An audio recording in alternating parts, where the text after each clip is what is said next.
안녕하세요. 129회 정보관리기술사 1교시 기출풀이를 맡은 126회 정보관리기술사 박영길입니다. 만나서 반갑습니다. 예, 기출풀이에 앞서서 문제 한번 먼저 보고 시작하도록 하겠습니다.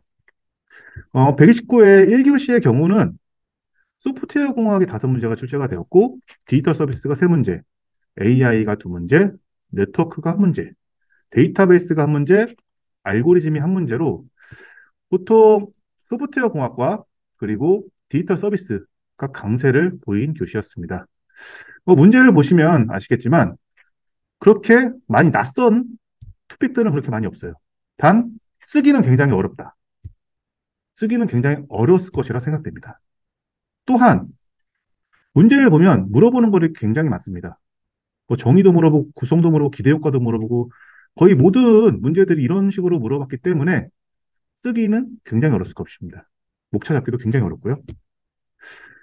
문제에 대한 자세한 분석은 저희 KPC 기술사회 카페에 보시면 좀 약간 상세하게 적어놓은 자료가 있습니다. 그래서 관심 있으신 분들은 해당 자료를 참조해 보시는 것도 좋을 것 같습니다. 네, 저는 그럼 기출풀이 시작을 해보도록 하겠습니다. 자, 1번 문제입니다. 디지털 플랫폼 정보의 특징과 구성 요소와 기대 효과를 작성하는 문제입니다. 그럼 가장 먼저 디지털 플랫폼 정보가 뭔지 먼저 보도록 하겠습니다. 디지털 플랫폼 정보는 디지털 플랫폼이라고 하는 플랫폼 위에서 다양한 사람들이 참여를 해서 새로운 가치를 창출하는 정보입니다. 그래서 특징으로는 디지털 플랫폼 서비스가 있습니다. 그래서 디지털 플랫폼 서비스를 통해서 새로운 가치를 창출하기 때문에 특징으로 플랫폼 서비스를 제공을 해야 되고요. 그리고 다양한 사람들이 참여해서 새로운 가치를 창출해야 되기 때문에 이용자 참여 생태계 구성을 하는 것이 특징이라고 볼 수 있겠습니다. 그리고 또한 이 디지털 플랫폼 정보는 지금 현 정부의 가장 핵심 공약이기 때문에 그냥 단순히 그냥 뭐 주먹구구식으로 이렇게 정책이 이렇게 정해지는 것이 아니라 컨트롤 타워인 디지털 플랫폼 정보위원회가 있습니다. 이 디지털 플랫폼 정보위원회를 통해서 주요 정책을 심의하고 조정을 한다. 이러한 말이 강글에 들어가면 굉장히 좋은 답안이 될 것 같습니다. 그래서 디지털 플랫폼 정보의 구성 요소를 보면은 구성 요소는 이렇습니다. 플랫폼. 이 플랫폼을 공급하는 공급자가 있습니다. 정부라고 할 수 있겠고요. 그리고 이 플랫폼에 서비스를 공급하는 뭐 기업도 있고 개발자도 있습니다. 그래서 서비스 공급자가 있으며 그리고 이 플랫폼을 이용하는 일반적인 시민들, 플랫폼 이용자가 있고 그리고 마지막으로 이 플랫폼 이용을 통해서 모든 수집되는 여기 있는 수집되는 데이터가 가치화가 되는 생태계, 생태계에 대한 가치화라고 해서 총 구성 요소는 4가지로 이렇게 말씀드릴 수 있겠습니다. 그래서 구성 요소로 공급자와 그리고 이용자 그리고 생태계 이렇게 작성을 해주시면 되겠고 이 해당하는 거에 기대 효과로서는 개인 맞춤형 대국민 서비스를 제공을 하겠다. 그래서 서비스의 확장을 하고 그리고 지속 가능한 혁신성을 창출하겠다라는 단어로 이렇게 기대 효과를 작성을 해주시면 되겠습니다. 그래서 마지막으로 디지털 플랫폼 정보는 민간의 자유로운 참여가 중요하다고 합니다. 그래서 개인 맞춤형 대국민 서비스 제공으로 민간의 자유로운 참여 확대를 기대한다라는 것을 간글로 문제를 마무리해 주시면 좋겠습니다. 자, 다음 문제 넘어가도록 하겠습니다. 다음 문제는 인공지능 윤리 기준에 대한 문제입니다. 어, 여기 해당 문제는 인공지능 윤리 기준에 대해서 3대 기본 원칙과 10대 핵심 요건을 작성하라고 했습니다. 그래서 다른 것을 작성하기보다는 3대 기본 원칙과 10대 핵심 요건에 대해서 가이드에서 제시한 내용을 다 작성을 해주시는 게 이 해당 문제의 키포인트가 될 것 같습니다. 그럼 가장 먼저 인공지능 윤리 기준의 정의에 대해서 한번 보면 지금 현재 인공지능이 굉장히 핫해요.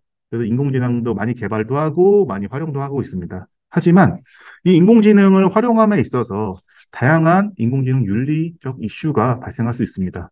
그래서 그때 윤리적 이슈가 발생을 했을 때 대처하기 위한 도덕적 규범이 인공지능 윤리 기준이라고 할 수 있겠습니다.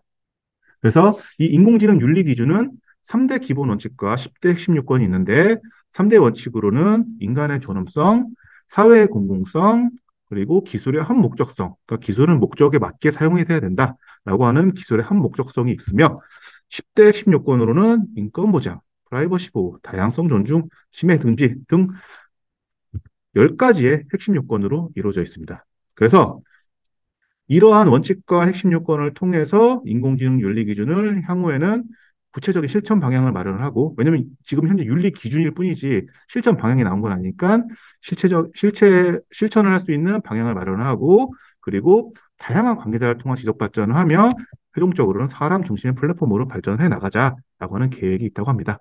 그래서 해당 문제를 작성을 해주실 때에는 가이드에 작성해 있는 3대 원칙과 10대 핵심 요건을 작성해 주는 게 키포인트라고 말할 수 있겠습니다. 자, 다음 문제로 넘어가겠습니다. 자, 다음 문제는 AOP, 정의, 구성, 기대효과에 대해서 작성하는 문제입니다. 우선 또 AOP에 대한 정의부터 한번 보도록 하겠습니다. AOP는 핵심적인 로직과 공통적인 로직 관점으로 코드를 구분합니다. 그래서 코드를 구분하는 상태에서 핵심 로직을 수행을 할 때 중간에 공통 로직이 필요할 경우 삽입해서 사용하는 프로그래밍 방법입니다. 그래서 간단하게 보면 로직이 되게 이렇게 긴 로직이 있으면 여기 안에 로직도 있고 그다음에 로그도 이렇게 있을 거예요. 그러면 이 로그 같은 경우에는 그냥 공통 로직으로 보고 따로 모듈로 빼놨다가 나중에 필요할 때 핵심 로직 중간에 끼워서 쓰는 게 AOP라고 할 수 있겠습니다. 그래서 좀 더 상세하게 보면은 여기 구성도를 보면 클래스 X와 클래스 Y가 있어요. 클래스 X와 Y는 각각의 핵심 로직들이 있고 공통 로직으로 트랜잭션하고 있는 공통 로직도 있고 로깅하고 있는 공통 로직도 있습니다. 그래서 이걸 핵심 관점과 공통 관점으로 분리를 하는 거예요. 핵심 로직 빠지고 각각 빠지고 공통 관점 트랜잭션 빼고 로깅 빼서 이렇게 트랜잭션과 로깅을 별도로 만들어 놓은 상태에서 핵심 로직을 이렇게 수행할 때 공통 로직이 필요하면 중간에 이렇게 끼워 놓고 사용하는 것이 AOP라고 할 수 있겠습니다. 그래서 AOP에 대한 구성 요소로는 우선 핵심 관점, 핵심 로직을 제어하는 타겟이라는 요소가 있고요. 그리고 공통 관점을 제어하는 것으로는 에스펙트, 어드바이스, 조인 포인트, 포인트 컷들이 있습니다. 그래서 이러한 것들을 각각 모듈화 시켜서 분리를 시켜놓은 다음에 그냥 분리만 해놓으면 사용할 수가 없잖아요. 그래서 이거를 합쳐서 연결할 수 있도록 프록시와 위빙이라는 것을 사용을 합니다. 그래서 AOP 구성 요소를 작성할 때 이러한 요소들을 작성을 해주셨으면 좋겠고요. 그리고 이거에 대한 기대 효과로는 AOP에 대한 기대 효과로는 우선 핵심 관점과 공통 관점을 나눈다고 했어요. 그러면 각각의 모듈을 분리를 할 수 있기 때문에 결합도가 제거가 됩니다. 결합도가 제거가 되고 결합도가 제거가 됐으니 각각의 모듈에 더 집중해서 개발할 수가 있어요. 그래서 응집도가 향상이 됩니다. 그래서 우리가 OOP에서 보면은 결합도를 제거하고 응집도 향상이 되면은 또 뭐가 있어요? 모듈을 재활용할 수 있겠죠. 그래서 생산성이 증가가 됩니다. 생산성이 증가가 되고 이러한 것들을 통해서 중복 코드도 제거가 되고 가독성도 증가가 돼서 유지 보수성이 증가가 한다. 그래서 기대 효과라는 OOP의 일반적인 내용들과 그리고 향상할 수 있는 형상성을 작성을 해주시면 좋을 것 같습니다. 자, 다음 문제로 넘어가겠습니다. 다음 문제는 감리 문제입니다. 현장 감리의 활동과 작업 내용을 기술하고 PMO와의 차이점을 설명하는 문제입니다. 근데 이 문제를 보면 여기 앞에 정보 시스템 감리 기준고시 2021-45, 2021 1월 19일에 의거한 내용이라고 합니다. 그럼 이 해당 내용을 가져와 봤습니다. 해당 내용을 보면은 개정 내용을 보면 정보 시스템 감리의 대가 산정 기준과 과다 투입 공수 제한 방지에 대한 내용이 개정 내용이에요. 그럼 보세요. 우리가 문제에서 물어본 건 현장 감리의 활동과 작업 내용을 기술하고 PMO와의 차이점을 설명하는 건데 여기 있는 내용이 여기 없습니다. 그래서 우리는 현장 감리에 대한 내용을 여기다 작성을 해주면 된다. 근데 현장 감리가 뭔데? 라고 보면 현장 감리는 우리가 보통 암기를 할 때 예현시 이렇게 외우잖아요. 그래서 예현시에서 현에 해당하는 게 현장 감리예요. 그래서 실제로 감리를 수행하는 걸 보고 현장 감리라고 하죠. 그래서 보통 6단계로 나눠져 있고요. 여기서는 5개지만 여기 앞에 감리 준비가 있습니다. 그래서 현장 감리를 하기 위해서 감리 준비를 하고 이 감리를 어떻게 수행을 해야 될지에 대한 착수회의를 하고 그 회의를 통해서 해야 될 거를 실제로 현장 감리를 통해서 수행을 하며 현장 감리가 한 현장 감리를 한 결과를 통해서 보고서를 작성을 합니다. 그래서 이 보고서가 맞는지 종료회의를 실시하고 최종적으로는 이걸 공문 처리해서 현장 감리를 종료하게 됩니다. 그래서 이거에 대한 6가지를 현장 감리의 활동으로 작성을 해주시면 되고요. 제가 좀 전에 말씀드렸던 상세 세부 내용들을 작업 내용들을 팩트 기준으로 핵심적 내용 기준으로 이렇게 작성을 해주시면 될 것 같습니다. 저 같은 경우에는 표로 이렇게 해가지고 활동과 작업 내용을 이렇게 별도로 작성을 했습니다. 그래서 현장 감리의 활동 및 작업 내용을 이렇게 작성을 해주고 3단락으로 저는 감리와 PMO의 차이점에 대해서 작성을 했는데 감리와 PMO의 차이점을 보면은 이게 좀 약간 구분이 좀 약간 명확하게 되는 부분을 좀 약간 작성해 주는 게 좋을 것 같습니다. 그래서 감리는 3자 입장에서 프로젝트 감사의 평가를 하고 PMO는 발주자 관점에서 하고 법적 근거로는 전자정보법 57조 1항이 있고 감리는 PMO는 전자정보법 64조 2항이 있고 그리고 감리는 3단계 감리를 할 때 생략이 가능합니다. 이게 상황에 따라 다르긴 한데 상황에 따라서 생략이 가능하고요. PMO는 3단계 감리 수행 시 생략이 불가하다라는 차이점이 있고 그리고 가장 좋은 건 주요 산출물입니다. 산출물을 통해서 이렇게 감리와 PMO가 차이가 있다라는 걸 작성해 주면 굉장히 좋을 것 같고 마지막으로 이 감리와 PMO는 굉장히 민감한 문제이기 때문에 어느 한쪽이 굉장히 좋다라고 말하기보다는 감리와 PMO는 이게 서로 상호 보완 관계니 어느 한쪽이 좋다고 말할 수 없다라고 이렇게 간글로 작성을 해주시면 굉장히 좋은 답안이 될 것 같습니다. 자, 다음 문제로 넘어가겠습니다. 다음 문제는 K민즈 클러스터링과 DB 스캔에 대한 개념과 구성 요소와 장단점을 작성하는 문제입니다. 해당 문제를 작성을 하실 때 비교 템플릿으로 작성을 하시면 안 될 것 같습니다. 각각에 대해서 개념과 구성 요소와 장단점을 물어봤기 때문에 K민즈에 대한 개성 구성적 장단점 말하고 DB스캔에 대해서 개념 구성적 장단점 이렇게 해서 템플릿을 구성을 해서 작성을 해주시면 굉장히 좋을 것 같습니다. 그럼 K민즈가 뭔지 먼저 보도록 하겠습니다. K민즈는 데이터들이 이렇게 굉장히 많아요. 데이터들이 이렇게 많을 때 이 데이터를 K개로 군집을 하겠다는 거예요. 이게 만약에 K가 3이면은 3개의 클러스터라는 것으로 군집을 하겠다라고 하는 것이 K민즈입니다. 근데 K민즈는 비지도 학습법이죠. 비지도 학습을 통해서 학습이 되죠. 비지도 학습이라는 것은 데이터에 라벨이 없는 것들. 그러니까 이 데이터가 분류가 이미 안 돼 있는 데이터를 가지고 K 개수만큼을 군집을 하는 알고리즘이다라는 것을 알고 계시면 될 것 같고 여기 보면은 중요한 것이 K입니다. K. K는 여기는 군집을 나누는 개수인데 그 군집을 보고 클러스터로 갑니다. 그래서 이 K는 하이퍼 파라미터예요. 그래서 반드시 K 민지는 K가 들어가줘야 되고 그리고 중심점이 있습니다. 중심점은 각 클러스터, 그 각 군집의 중심이 되는 점이 중심점입니다. 그 클러스터는 아까 전에 말씀드렸고 평균 거리는 클러스터 중심과 데이터의 평균 거리입니다. K 민즈는 이 클러스터의 중심과 데이터의 평균 거리를 최소화하는 것을 목적으로 하는 알고리즘이라고 볼 수 있겠습니다. 그 구성 요소로 이렇게 작성을 해주시면 되고 장점으로는 구현이 굉장히 간단하고 계산량이 굉장히 적다. 하지만 단점으로는 K값을 설정을 해줘야 되고 이상치에 민감하다. 보세요. 단점으로 이상치에 민감하다고 했어요. 그럼 이상치에 민감한 게 있으면 이상치에 민감하지 않은 알고리즘도 있겠습니다. 그게 바로 DB스캔입니다. 다음에 보는 게 DB스캔인데 이 DB스캔은 유사한 데이터는 서로 근접하게 분포할 것이다 라는 것을 가정으로 해서 밀도가 높은 부분을 클러스터링하는 클러스터링 방법입니다. 그 구성 요소로는 입실론, 민 포인트, 코어 포인트, 보어 포인트, 보더 포인트, 노이즈 포인트가 있습니다. 각각 하나씩 보면은 입실론은 포인트의 반지름입니다. 내가 클러스터링을 하기 위한 데이터들 중에서 점을 하나 찍어요. 점을 하나 찍고 그 점에서 원을 그립니다. 원을 그려서 나오는 반지름이 입실론입니다. 그리고 민 포인트는 원을 그렸을 때 안에 들어가 있는 점의 개수를 보고 민 포인트라고 하고 코어 포인트는 이제 입실론과 이 입실론을 중심으로 민 포인트의 개수를 충족하는 포인트를 보고 코어 포인트라고 합니다. 그래서 만약에 민 포인트가 5일 때 내가 점을 하나 딱 잡고 입실론을 통해서 원을 하나 그렸을 때 여기 안에 다섯 개, 하나, 둘, 셋, 넷, 다섯 개가 들어가 있으면 이것을 보고 코어 포인트라고 합니다. 네, 코어 포인트는 입실론과 입실론을 중심으로 민 포인트를 충족하는 포인트고요.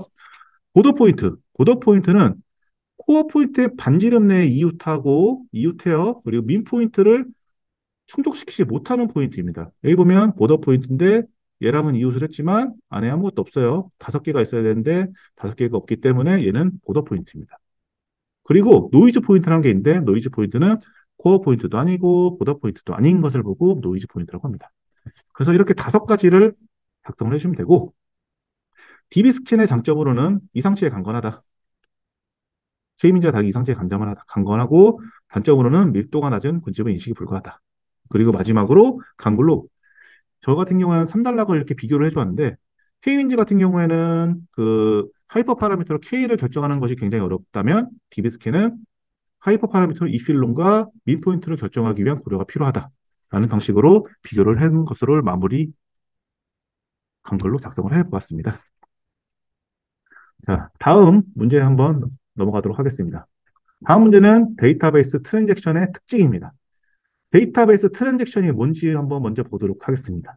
데이터베이스 트랜잭션은 데이터베이스의 SQL 지리어를 이용하여 데이터베이스의 상태를 변환시키는 작업의 단위입니다. 그래서 작업의 단위이기 때문에 이게 SQL 지리어를 이용한다고 했으니까 SQL 지리어를 하나를 이용해도 되고 여러 개를 이용해서 작업을 수행을 해도 하나의 트랜잭션으로 봅니다. 그래서 트랜잭션은 하나가 될 수도 있고 여러 개의 지리어로 구성이 될 수가 있다라는 것을 알아두시면 될 것 같고 이 트랜잭션에 대한 특징이 있어요. 특징은 ACID가 있습니다. ACID가 뭐냐면 원자성, 일관성, 고립성, 연속성입니다. 그래서 ACID를 특징으로 문제에다가 답안으로 작성을 해주시는데 모든 거의 대부분의 기술사를 준비하시는 분들이 ACID는 대부분 썼을 거예요. 썼는데 다른 사람들과 차별을 할 수 있는 요소를 좀 작성해 주는 게 좋습니다. 뭐 그림을 더 추가한다든지 아니면 키워드를 굉장히 잘 곳곳에 넣어가지고 좀 채점자가 좀 이 사람 진짜 잘 알고 있는 거구나라고 알 수 있을 정도로 작성을 해주는 게 해당 문제의 포인트라고 볼 수 있겠습니다. 그래서 ACID는 데이터베이스 내에서 일어나는 하나의 트랜잭션의 안전성을 보장하기 위해 필요한 성질이다. 라고 한글로 작성을 해주시면 더욱 좋은 답안이 될 것 같습니다. 예, 트랜잭션은 여기서 마무리하고 다음 문제로 넘어가겠습니다. 다음 문제는 소프트웨어 결합도의 종류입니다. 종류를 물어봤는데 우선 소프트웨어 결합도가 뭔지 볼게요. 소프트웨어 결합도는 우리가 소프트웨어를 개발할 때 거의 모듈과 모듈로 이렇게 개발합니다. 근데 모듈하고 모듈 간에 얼마나 얘가 연관이 있냐. 그러니까 하나의 모듈이 있었을 때 이 하나의 모듈과 A라는 모듈이 있고 B라는 모듈이 있을 때 A와 B가 서로 연결이 돼 있다고 하면은 A를 수정을 할 때 B가 얼마나 연관이 되는지, 얼마나 얘가 수정에 민감한지를 측정하는 척도가 결합도라고 볼 수 있겠습니다. 그래서 해당 결합도의 종류는 여섯 가지가 있습니다. 우리가 두음으로 보면 내공, 외제, 스자라고 하는 내용 결합도, 공통 결합도, 외부 결합도, 제어 결합도, 스탬프, 자료 결합도가 있습니다. 그래서 내공, 외제, 스자 이거를 좀 자세하게 작성을 해주시면 되는데 저는 이렇게 그림을 이용을 해서 좀 한번 작성을 해보았습니다. 각각 하나씩 보면은 내용 결합도는 모듈 간에 참조를 할 때 내부 변수와 내부 메소드를 직접 참조하는 것이 내용 결합도입니다. 그럼 결합도가 굉장히 높겠죠. 얘 하나 변경이 되면은 얘가 완전 기능이 완전 변경이 되는 게 내용 결합도라고 보면 되겠습니다. 다음 공통 결합도. 공통 결합도는 공통 데이터를 참조하는 것을 보고 공통 결합도라고 합니다. 각각 모듈이 있는데 공통 데이터를 같이 참조하고 있죠. 이거는 전역 변수나 스태틱 변수라고 보면 될 것 같습니다. 그리고 다음 외부 결합도는 모듈이 외부에 있는 데이터를 참조하는 걸 보고 외부 결합도라고 합니다. 그래서 외부 결합도는 외부 데이터를 참조하는 것을 보고 외부 결합도라고 하며 제어 결합도는 모듈이 값을 요청을 했을 때 이 모듈의 값에 따라서 뭐 차등이 제어를 해서 계산 결과를 전달하는 것을 보고 제어 결합도라고 합니다. 모듈이 만약에 계산 요청을 했을 때 이 모듈 A가 보낸 게 회원이면 회원 비용을 회원이 아니면 일반 비용을 이렇게 전달하는 방식으로 그 값에 대해서 제어를 하는 걸 보고 제어 결합도라고 합니다. 그 스탬프 결합도는 공통 인터페이스를 통해서 이거를 값을 주고 전달받는 것. 이걸 보고 스탬프 결합도라고 합니다. 여기 핵심은 공통 인터페이스고요. 그 자료 결합도는 모듈 간에 요청을 하면 거기에 대한 응답을 주는 겁니다. 우리 보통 API 방식으로 생각하면 될 것 같습니다. API 방식은 요청하면 그거에 대한 결과를 받죠. 그런 방식이 자료 결합도입니다. 그래서 정리해 보자면 소프트웨어 결합도는 내공을 때 쓰자. 잘 작성을 해주시고 내용을 좀 풍부하게 한번 작성을 해보자. 그렇게 되면 굉장히 좋은 점수를 얻을 수 있을 것 같습니다. 차별화도 되고요. 자, 다음 문제는 화이트박스 테스트와 블랙박스 테스트의 비교입니다. 비교라고 이렇게 문제를 제시를 했기 때문에 비교 템플릿을 통해서 작성을 해주시면 되겠습니다. 그럼 화이트박스 테스트를 먼저 보면 화이트박스 테스트는 입력 내부, 그러니까 소스 코드를 아는 상태에서 기능 및 인터페이스를 테스트를 하는 것을 보고 화이트박스 테스트라고 합니다. 그럼 블랙박스 테스트는 내부가 확인 불가능해요. 내가 테스트하려는 그러한 것을 소프트웨어를 내부가 확인이 불가능한 상태에서 입력값 대비 출력값을 정상적인 값이 출력이 되는지를 확인하는 것을 블랙박스 테스트라고 합니다. 그러면 화이트박스 테스트는 소스 코드를 알고 있어요. 그래서 관점이 개발자 관점이에요. 그리고 소스 코드를 테스트를 할 수 있어요. 그리고 실제 내부 로직을 볼 수 있기 때문에 세부 설계 문서 기반으로 테스트 케이스, TC를 작성이 가능합니다. 반면에 블랙박스 테스트는 사용자 관점이에요. 내부가 확인 불가능해요. 이거는 보통 실행 파일 기준으로 테스트를 해요. 우리가 윈도우에서 보면 exe 파일 있죠? 그 파일을 놓고 입력값 대비 출력값을 확인하는 것이라고 생각하면 될 것 같습니다. 그래서 테스트 케이스 작성은 사용자 요구사항 기반으로 테스트 케이스 작성을 하면 되고요. 해당 문제를 작성을 해주실 때 약간 차별화되는 포인트가 테스트 유형입니다. 테스트 유형을 각각 굉장히 많이 작성을 해주시는 게 이 해당 문제에 대해 키포인트가 될 것 같습니다. 그래서 이 화이트박스와 블랙박스 테스트는 동적 테스트의 일환인데 이 동적 테스트는 코드 열람 방식과 설계 기법으로 나눠지고 코드 열람 방식은 화이트박스와 블랙박스 테스트가 있으며 설계 기법으로는 우리가 알고 있는 명제 기반, 구조 기반, 경험 기반 테스트로 구분이 가능하다라는 내용을 3단락에 작성을 해주시거나 아니면 실무 사례를 3단락에 작성해 주시면 굉장히 좋은 답안이 될 것 같습니다. 네, 다음 문제 넘어가도록 하겠습니다. 다음 문제는 객체 지향 프로그래밍의 캡슐화 이 문제입니다. 우선 캡슐화가 뭔지 한번 보도록 하겠습니다. 캡슐화는 접근 제한자를 통해서 외부에 제공하고 싶지 않은 기능은 감추고 그리고 보여주고 싶은 기능은 접근 제한자를 통해서 보여주는 객체 지향 특성입니다. 그래서 여기에서는 반드시 접근 제한자가 들어가야 됩니다. 그럼 접근 제한자가 뭔데? 접근 제한자는 이런 겁니다. 퍼블릭, 디폴트, 프로텍티드, 프라이빗 이런 것들이 접근 제한자이고요. 여기서 외부에 있는 클래스들이 볼 수 있는 거는 퍼블릭밖에 없습니다. 퍼블릭을 접근 제한자로 주면은 외부에서 이렇게 볼 수 있는 거고요. 접근할 수 있는 거고 이 외에 접근 제한자들은 내부 클래스에서만 접근이 가능합니다. 각각 내용을 보면 디폴트는 같은 동일 패키지 내에 있는 아이들만 접근이 가능합니다. 프로텍티드. 프로텍티드는 상속을 받은 차일드만 접근이 가능합니다. 그리고 마지막 프라이빗. 프라이빗은 해당 클래스 내부에서만 접근이 가능합니다. 그래서 이러한 접근 제한자 특성이 있고요. 이런 접근 제한자에 대한 접근 제한 대상은 클래스가 될 수도 있고 속성이 될 수 있고 메소드가 될 수도 있습니다. 그래서 이러한 접근 제한 대상이 이게 있다라는 것을 작성을 해주시면 되고요. 3단락으로는 좀 약간 OOP의 좀 궁극적인 목적을 좀 약간 작성을 해주었습니다. 접근 제한자, 캡슐화를 하려고 하는 접근 제한자를 통해서 리팩토링을 수행을 하고요. 이 리팩토링을 지속적으로 수행하게 되면은 구조가 좀 약간 공통적인 구조가 드러나게 됩니다. 그러면 이러한 구조를 표준화시켜서 디자인 패턴으로 만들 수가 있습니다.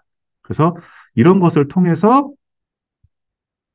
재사용성을 증가시키고 그리고 유연한 구조 설계를 하며 쉬운 유지 보수를 할 수 있게 OOP의 궁극적인 목적인 재사용성과 유지 보수가 편하게 할 수 있는 기대 효과가 있다라고 이렇게 크게 3단락을 작성해 주시면 굉장히 좋을 것 같습니다. 자, 다음 문제 넘어갈게요. 다음 문제는 코드형 인프라스트럭처입니다. 이 코드형 인프라스트럭처는 인프라 구성을 할 때 코드를 이용을 해서 인프라 구성을 하는 거예요. 그래서 코드를 이용을 해서 인프라 구성을 하기 때문에 코드는 개발자나 이용자가 수정하지 않는 이상 변하지 않잖아요. 그래서 역등성을 제공을 해줍니다. 특징으로. 그래서 코드를 통해서 이거를 인프라 구성을 하기 때문에 버전 제어도 할 수 있어요. 형상 관리에 관한 거죠. 그리고 또한 툴을 통해서 이 코드를 배포 관리할 수 있습니다. 그래서 배포 관리 자동화 가능하다. CI/CD랑 같이 엮을 수 있다. 라고 하는 이러한 특징이 있습니다. 그래서 중요한 건 역등성 같은 거고요. 그래서 인프라스트럭처, 코드형 인프라스트럭처의 개념을 한번 보면, 개념들을 보면 사용자가 코드를 작성을 해요. 인프라스트럭처 코드를 작성을 하면 이거를 형상 관리를 통해서 코드를 관리를 할 수가 있고요. 그리고 이 코드를 여기 있는 IAC가 코드형 인프라스트럭처 약자입니다. 이 코드형 인프라스트럭처 도구를 통해서 오케스트레이션하고 컨피그레이션하고 부트스트랩해서 여기 있는 뭐 클라우드나 네트워크나 스토리지, 와스 같은 리소스들을 관리를 수행을 할 수 있습니다. 근데 이 여기 있는 IAC 도구는 인프라 운영을 위한 하나만 가지고 모든 과정에 대체할 수가 없습니다. 하나만 가지고 모든 인프라 운영을 대체할 수 없기 때문에 그 적용 생명주기에 따라서 적절한 IAC 도구를 선택을 해서 조합해서 활용하는 것이 관점이라고 볼 수 있겠습니다. 예. 이 코드형 인프라스트럭처에서는 이달락으로는 여기 있는 IAC 도구에 대해서 좀 약간 상세하게 작성을 해주시면 굉장히 좋은 답안이 될 것 같습니다. 예, 다음 문제로 넘어가겠습니다. 다음 문제는 정보보호 제품 신속 확인 제도입니다. 이 정보보호 제품 신속 확인 제도는 공공의 소프트웨어를 도입을 할 때 보안 제품을 평가해서 이 제품을 도입을 해야 되는데 이렇게 하면 너무 시간이 너무 오래 걸려요. 그래서 새로운 것들, 뭐 AI나 뭐 이런 것들, 새로운 기술들이 공공기관에 도입이 되려고 하면 이 보안 제품을 도입을 해야 되는데 이게 평가에 대한 기준이 없어가지고 도입을 못한 경우가 굉장히 많다고 합니다. 이랬을 때 평가 기준이 없는 애들은 평가 기준이 마련될 때까지 제품을 적용할 수 있게 하는 제도가 나왔는데 그게 바로 정보보호 제품 신속 확인 제도입니다. 그래서 이 정보보호 제품 신속 확인 제도를 적용을 하는데 적용 절차는 이렇습니다.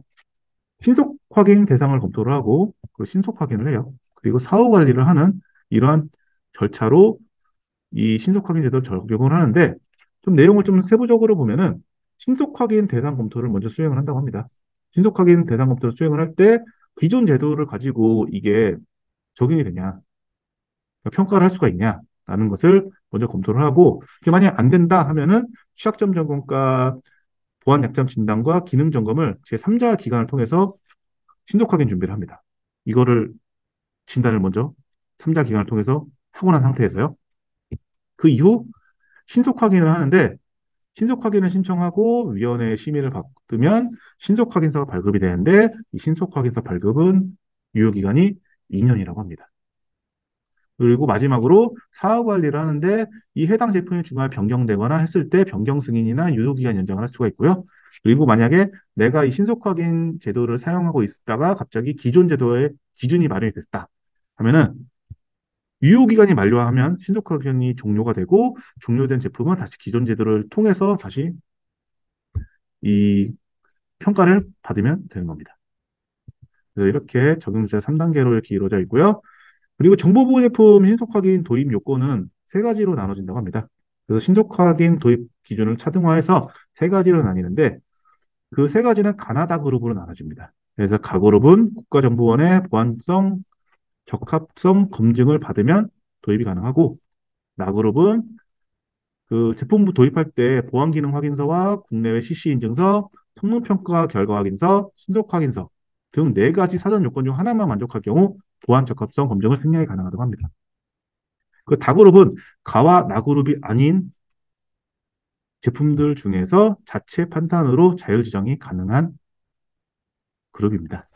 그래서 이렇게 이런 그룹을 통해서 차등화를 해서 도입을 할 수가 있다. 라는 것을 알아두셨으면 좋겠고, 해당 답안에 이런 것들이 녹아있으면 굉장히 좋을 것 같습니다. 자, 다음 문제입니다. 다음 문제는 비직교 다중접속, 노마에 대한 문제입니다. 이 비직교 다중접속이 어떠한 내용인지에 대해서 먼저 보겠습니다. 이 비직교 다중접속은 두 대 이상의 단말에 데이터를 동시에 전송을 해서 이게 순차적으로 보내는 게 아니라 데이터를 한 번에 압축한다 그러죠. 중첩해서 이렇게 해서 보내서 자원 효율을 높여서 각각 받는 그러한 다중접속 기술입니다. 그래서 핵심 기술로는 정보 중첩 코딩, 그러니까 데이터를 동시에 보낼 수 있도록 데이터를 중첩을 해요. 중첩을 하는 정보 중첩 코딩이 있고, 이 중첩된 데이터를 순차적으로 자기 것만 가져가는 순차적 간접 제어 기술이 있습니다. 그래서 해당 내용을 좀 보면, 일단 구성부터 먼저 볼게요. 이 구성은 우선 데이터를 보내는 기지국이 있어요. 그리고 단말이 있는데, 하나의 단말은 셀 중심 지역에 있어요. 그럼 파워가 굉장히 세게 받을 수 있겠죠. 세게 받을 수 있는 그런 셀 중심 지역에 있는 단말이 있고, 그 셀 경계 지역에 있는 단말이 있습니다.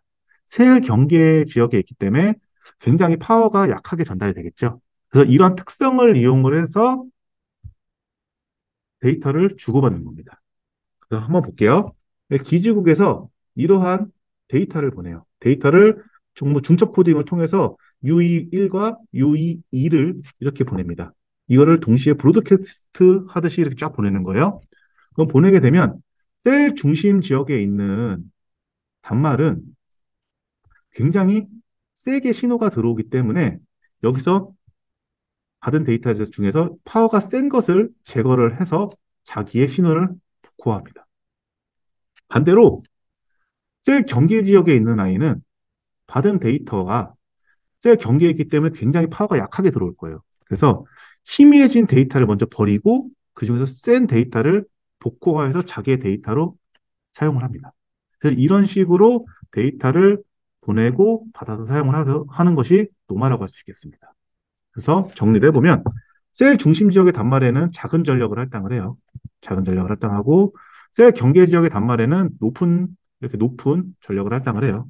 그래서 받는 쪽에서는 셀 중심 쪽에 있는 단말은 높은 전력 신호를 제거를 하고 자기 거를 복구를 하고 셀 경계 지역에 있는 단말은 작은 전력의 제거를 해서 자기의 신호를 복구해서 사용하는 것이 노마라고 할 수 있겠습니다. 그래서 3단락으로는 이 노마랑 좀 약간 비교가 된 애들, OFDMA 같은 애들과 비교를 해주시면 될 것 같고요. OFDMA 같은 경우는 이렇게 직교, 그래서 자원을 할당을 하고 동일 주파수 자원 활동은 한 대만 가능하고 활용은 포지에서 한다. 그리고 노마는 중첩 할당을 하고 동일 주파수를 동시에 두 대 정도 자원 할당을 할 수 있고 그리고 5G에서 사용을 한다. 그래서 마지막으로 간 걸로 협력적 통신 시스템, 인지 무선 네트워크, 매시브 IoT와 같은 다양한 목적으로 비직교 다중접속을 활용을 위한 연구가 지금 현재 진행 중이다. 라고 이렇게 작성을 해주시면 굉장히 좋은 답안이 될 것 같습니다. 자, 마지막 문제입니다. 트리 정렬입니다. 이 트리 정렬은 원소들을 정렬을 하는 건데 정렬을 할 때 이진 탐색 트리와 중위순회를 통해서 정렬하는 알고리즘입니다. 그래서 이 트리 정렬에는 이진 탐색 트리와 중위순회가 반드시 들어가줘야 돼요. 그러면 각각 이진 탐색 트리와 중위순위가 뭔지 한번 보면 이진 탐색 트리는 각 노드에 자식 노드가 두 개인 노드입니다. 그리고 노드가 왼쪽 트리는 루트 노드보다 작은 값, 오른쪽 트리는 루트 노드보다 큰 값으로 구성이 되는 트리를 보고 이진 탐색 트리라고 하고요. 중위순위는 트리 구조에서 노드를 방문하는 방법인데 왼쪽, 루트, 오른쪽 순으로 트리를 탐색하는 순회 방법입니다. 그래서 트리 정렬을 할 때 저는 개념들을 이렇게 작성을 해주었는데요. 예시를 한번 작성을 해보았습니다. 그리고 예시를 한번 작성을 해보았습니다. 예시를 보면은 이렇게 원소가 있어요. 원소가 있으면 이 원소를 가지고 이진 탐색 트리로 구성을 해요. 구성을 하고 마지막에 중위 순회를 수행 후 저장을 하면은 정렬이 딱 되어 있는 그러한 정렬 방식이 트리 정렬입니다. 그러면 이진 탐색 트리를 어떻게 구성하는지 한번 예제를 한번 보도록 하겠습니다. 우선 첫 번째 원소를 가져와요. 그래서 첫 번째 원소인 69를 먼저 놓고 그 다음 원소를 가져와서 비교를 합니다. 69보다 10이 작으니까 69의 왼쪽에 10을 놓습니다. 그래서 10은 이미 노드가 확정이 된 거고 다음에 있는 원소인 30을 갖고 옵니다. 30은 69보다 작고 10보다는 크기 때문에 10의 오른쪽에다가 30을 놓게 됩니다. 그래서 이 30 노드를 확정을 하고 그다음 노드인 원소인 2를 가져와서 69보다는 2가 작고 10보다 2가 작으니 10의 왼쪽에 2를 이렇게 트리 구성을 하고요. 그 다음은 또 16을 갖고 와서 69와 69보다 16이 69보다 16이 더 작으니까 밑으로 내려가고 10보다는 16이 크니까 오른쪽으로 가고 여기서 내릴 수가 없는 게 이미 이인 탐색 트리의 자식 노드가 두 개였기 때문에 그 더 아래로 내려갑니다. 16은. 그래서 30보다 16이 작으니까 30의 왼쪽에 16이 이렇게 놓여집니다. 다음 8. 이 8은 69보다는 작고 그리고 10보다 작아요. 여기서 또 트리를 구성할 수가 없습니다. 이미 자식 노드가 두 개가 있어서 그래서 2랑 비교해 봤을 때 2보다 크니까 8이 2의 오른쪽에 8을 이렇게 놓을 수가 있습니다. 30일도 동일하게 하면 30일과 69를 비교를 해봤을 때 30일이 더 작고 10보다는 크고 30보다는 크니까 30의 오른쪽에 30일이 들어가게 되는 거고요. 22도 동일하게 69보다는 22가 작고 10보다는 크고 30보다는 작고 여기다가 그 자식 노드를 놓으려고 했지만 이미 두 개가 완성이 되어 있기 때문에 더 아래로 내려가서 16의 오른쪽에 22가 놓여지는 방식으로 이진 탐색 트리가 구성이 됩니다. 그래서 이진 탐색 트리가 구성이 됐으면 이제 이거를 중위순회 방식으로 트리를 탐색을 해서 각각 원소별을 놓게 되면은 오름차순 정렬이 됩니다. 그래서 트리 정렬을 구성할 수 있는 거고요. 그래서 마지막 단락으로는 의사 코드 같은 걸 작성해 주면 좋은데 의사 코드를 굉장히 뭐 정말 실제 코드처럼 작성하는 게 아니라 그냥 정말 필요한 요소들만 뭐 이진 탐색 트리를 뭐 반복을 하는데 이진 탐색 트리를 구성을 하고 나온 결과를 가지고 중위순회를 이렇게 수행한다라는 거와 같이 좀 약간 핵심적인 내용들을 코드상에 담아 주시면 굉장히 좋은 답안이 될 것 같고요. 그리고 알고리즘 문제는 시간 복잡도를 적어 주시는 게 굉장히 좋을 것 같습니다. 예. 제가 준비한 내용은 여기까지입니다. 우리 129회를 본 모든 예비 기술사님들 모두 좋은 결과 있기를 바라겠고요. 저희 KPC 멘토진들은 여러분들을 항상 응원하도록 하겠습니다. 그럼 저는 여기서 마무리하도록 하겠습니다. 수고 많으셨습니다.